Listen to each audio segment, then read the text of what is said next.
yung paligid natin, no? Dumadaan yung hangin, makikita natin yung dumadaan sa aking microphone, yung sa aking camera yung hangin, di ba? Kasi natunog. Ang mga dahon sa ating background, gumaganon-ganon yung background sa lalo sa mga dahon ng mga dito sa garden. Yan, no? Kikita natin, di ba? Bakit ko kamo nag-umpisa ako sa ganyan? Kasi ang tema natin ngayon ay tungkol pa rin kay Doc Willie Ong. Kasi naglabas siya ng bagong video. 7 hours ago na to yung video niya. Confirm nga nasa Singapore siya. Kasi nga nung una kong react nito ito, di ko alam kung saan siya talaga na bansa. So bago na tayo umpisa ng mga reaction ko nito, na iparinig ko sa inyo o ipakita ko sa aking isang screen, sa aking cellphone, para makita nyo ang sinasabi niya. Sa hindi pa nakapanood sa kanyang vlog, pwede kayong dumiretso kay Doc Willie Ong na may title to siya na How the Philippines Can Become Like Singapore in Healthcare. Ito yung title niya sa kanyang video. So ibig sabihin nito, nandoon na siya, pasyente siya inobserbahan sa mga doktor doon na kung anong sitwasyon niya doon, paano ang kanyang paggamot. Siya naman nag-oobserba sa mga doktor doon kung paano ang sistema ng panggagamot sa Singapore. Imagine, pasyente na siya, ando na. So bago ang lahat, i-play ko tong video na to, tapos panoorin natin, pakinggan natin kung anong mga sinasabi, tapos mamaya magbigay ako ng reaction tungkol sa kanyang mga sinasabi natin. Sinasabi niya sa atin. Gusto ko po mabuhay. Maswerte po kung nakapunta po ako dito sa Singapore. Pero lagi po ako nagigilty. Kasi ayoko ako lang meron. Hindi ako papayag ako lang meron. Pag nabuhay pa ako ng araw, pipilit ko idala yung bilis na to sa ating bansa. I know malabo naman yan. I know malaking chance mamamatay naman ako. Malay na, may ibang gumaya sa akin. Puno. Dasal po tayo.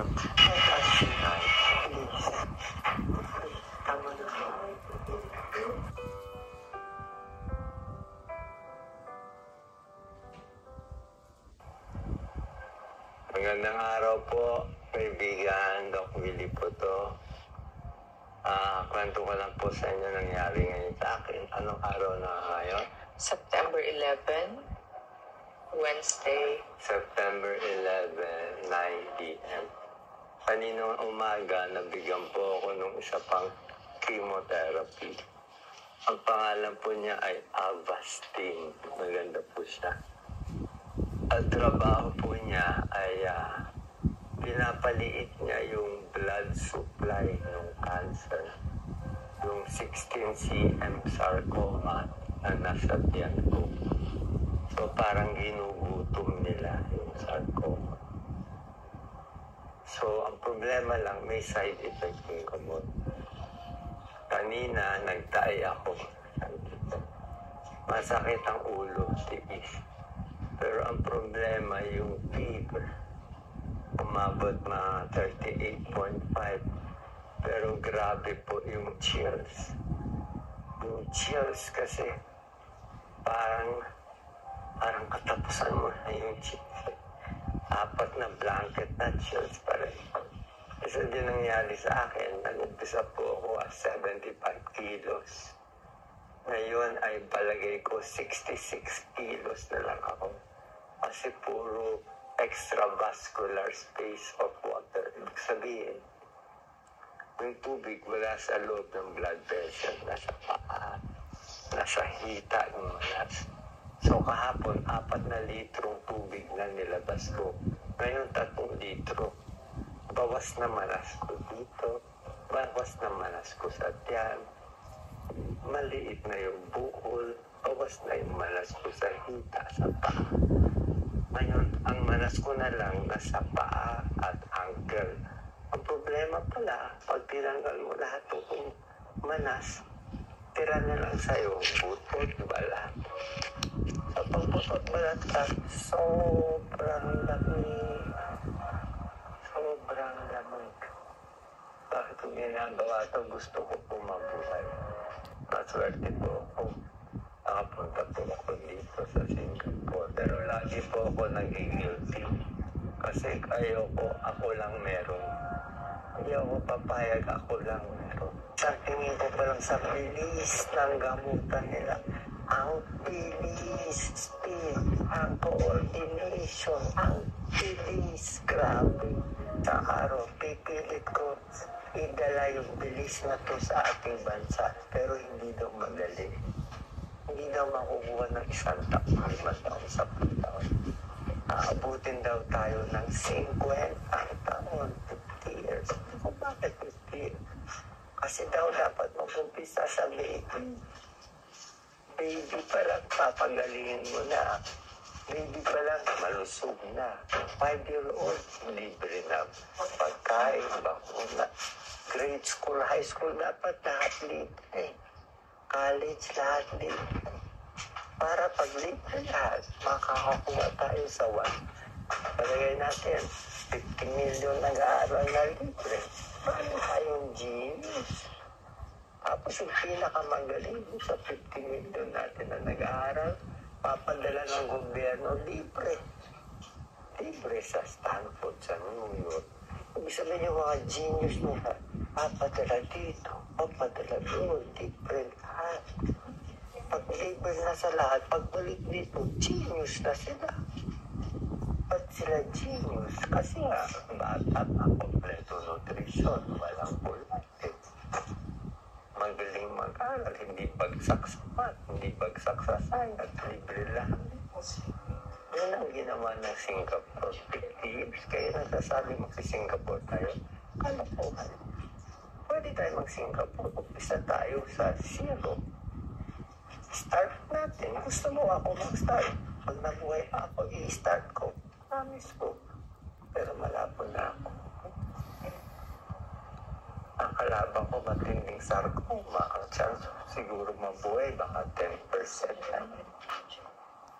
Pero promise ko, pag itong 16 cm buko lumiit, tulungan mo ako. I know malabo naman yan. I know malaking chance mamamatay naman ako. Malay na, may ibang gumaya sa akin, ma-inspired. Miracle to. Pag gumaling ako, miracle to. Pagdasal niyo po ako para mabuhay. Pero kung ayaw nila, okay lang naman, alis na ako. Isang araw nakikita ko na yung nanay ko, pinubuha na ako. Pero tandaan niyo po, mahal na mother, ang gawa ko ito para sa dito akti. Wala akong kasalanan ng isa. Dito ako nabuhay. Kaya ako dito nilibay. I choose to serve the Philippines. So hanggang mamatay ako. Malalaman ko kung ilaban na ako sa December, January 2025. Diba sabi Filipino were dying for? Diba ang mamatay ng dahil sa'yo? I love you all. Thank you all. God bless you all. Wala akong titirahin ay sino politiko. Okay ako kay BDF. Hi po, President. Okay ako sa mga Duterte. How are you? Sen Bongo. Servisyo, Alicio. Hi to Amy Marco. Hi to Bam Aquino. Hi to Chaldio. Pero ako kaawa. Please. Let us unite. Let us unite. Please. Please. Tama na. God bless you. I love you.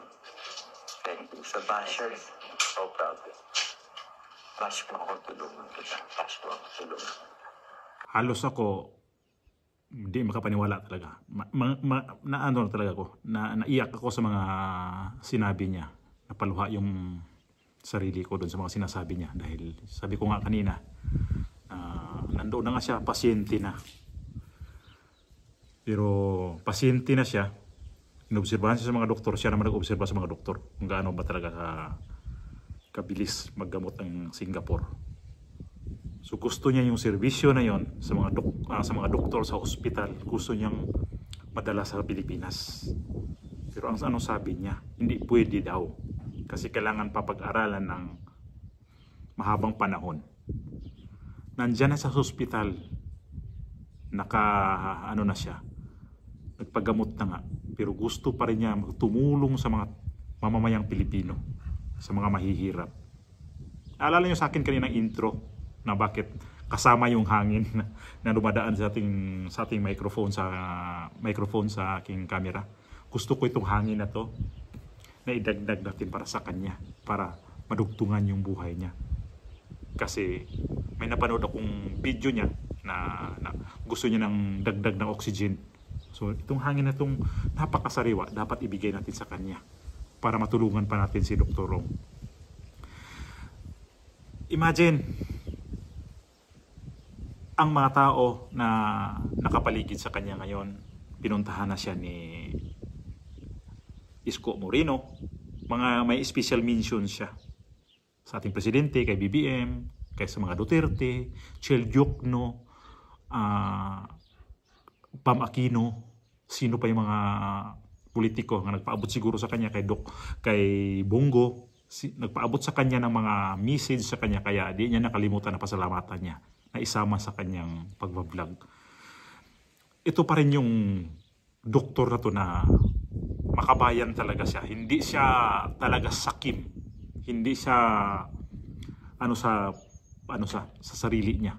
Gusto pa rin niya na pag gumaling ako dito, itong serbisyo na to gusto ko maranasan to sa mga Pilipino. Grabe, no?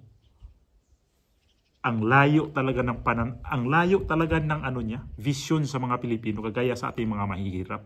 Sino hindi mapaluha sa mga video niya? Hindi mahina ang loob mo pag hindi ka mapaiyak doon sa mga sinasabi niya. Yung napanood yung video kanina, diretsuhin nyo na lang yung video niya sa channel niya kay Doc Willie Ong. Para doon talaga nyo mapanood. Pero itong ginagawa ko, ito reaction ko to para sa kanya. Na napakabait talagang tao, napakabait na doktor to. Walang katulad na tao to. Sabi ko nga, nasa Singapore na siya. Kung anong mga sistema doon sa panggagamot, gusto niyang madala sa Pilipinas. Anong sabi niya? Lahat ng mga genius sa mga tao doon, pinapaano sa mga malalaking eskwelahan sa buong mundo, pinapadala doon. Para pagbalik doon sa Singapore, magiging genius na. Genius na. Pag alis nila doon sa Singapore, pinapadala pa sa ibang bansa, pagbalik nila sa Singapore, mas lalong genius. Yun ang gusto niya maabot din sa mga nag-aaral sa mga medisina. Kasi normal naman yun na pananaw niya na gusto niya palakasin talaga ang health system sa atin. Kasi nasa siya sa panggagamot eh. Ngayon nakita niya kung gaano kabilis nga yung panggagamot sa Singapore. Di ba na lumabas yun sa unang vlog niya na lahat ng mga yung mga laboratory niya padala kaagad sa ibang bansa, tapos ang bilis ng resulta. Ang bilis ng resulta talaga. Yung nagko-comment sa akin nasa Singapore si Doc Willie, salamat po sa inyo kasi di ko naman talaga alam yon na kung saan siya na hospital nagpagamot. So ulitin ko lang to pagkasabi sa inyo na maraming salamat sa inyo. Kasi lahat tayo nito, hindi lang ako, sinabi ko nga to, buong mundo nag-aabang sa resulta kay Doc Willie Ong. Mayroong mga picture dyan na lumalabas na sila ni Mayor Isko Moreno. Mayroon na siyang, ayan, na siya, nanipis na yung buhok niya. Ganun naman talaga pag nagkaroon ka ng cancer, ninipis talaga ang buhok mo kasi magkaroon ka talaga ng paglalagas ng buhok daw yan. So ito pa rin ang panawagan natin sa mga sambayanang Pilipino sa buong mundo. Di natin lubayan ito pagdasal na gumaling tong doktor na to dahil andoon na siya. Gusto pa rin talaga niya makatulong sa ating mga Pilipino. Sa mga baser, shout out dyan sa mga baser. Tigilan na natin ang pangpabas sa mga tao. Itong video na to sinabi ko na. Kung hindi nyo to type na panoorin, lipat na lang kayo ng iba, doon kayo manood. Huwag na kayo mangbas. Kasi wala namang makukuha sa atin eh. Kung mababas kayo sa akin, kunyari itong video na to, wala naman ding maano sa akin. Kasi reaction ko lang naman to sa doktor na to eh. Gusto ko tong doktor na to. Tinatayuan ko nga rin to siya eh. Ito yung klaseng doktor na dapat tularan natin. Politiko na hindi nagiging trapo na sinayang natin. Ito yung tao na to na sinayang talaga natin. Binasura natin as in. So, ito na ngayon, ang gusto pa rin niya. Di na nga masyadong Pagod na nga siya magsalita pero pinilit pa rin niya. I'm sure yung mga doktor dito binawalan na to magsalita siya na nandiyan siya ngayon. Gusto nang ipahinga mo na lang muna yan, tsaka ka na lang magsalita pag lumakas ka na ulit. Malakas ka sa ngayon. Pinipigilan to. Kaya yung mga video na panood natin medyo may katagalan na. So at least man na nagre-release ng video si Doc Lisa. Makikita at masundan pa rin natin yung mga galaw nitong ang ating doktor nga nasa Singapore ngayon. Doc Willie, magpagaling po kayo. Ang dami pong nangangailangan sa inyo talaga. Isa na ako doon. Kami mga OFW. Kami nasa ibang bansa din. Kahit dito kami sa ibang bansa. Iba naman talaga ang health system dito, kagaya sa atin. Pero pagka meron kami naramdaman, pumupunta kami sa magpakonsulta kami sa iyong mga video. Kahit hindi kami tatamaan ng stethoscope mo, nakonsulta na rin kami sa pamagitan ng mga video mo. So pagaling po kayo, Dok. Para po sa aming mga Pilipino. Sa ating mga Pilipino. Saan mang sulok dito sa mundong ito. Alam ko naman, ang daming mga Pilipinong umaasa talaga nito. Makikita naman natin na sobrang mahal talaga siya ng mga tao. So, ulitin ko, di natin tulubayan ang pagdasal natin na sana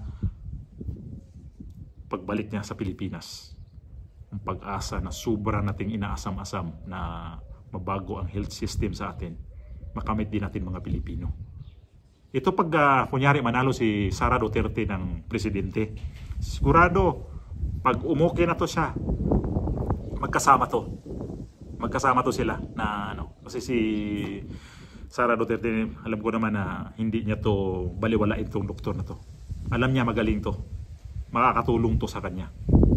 Hindi lang para sa kanya, sa ating mga mamayang Pilipino. Wish natin yan.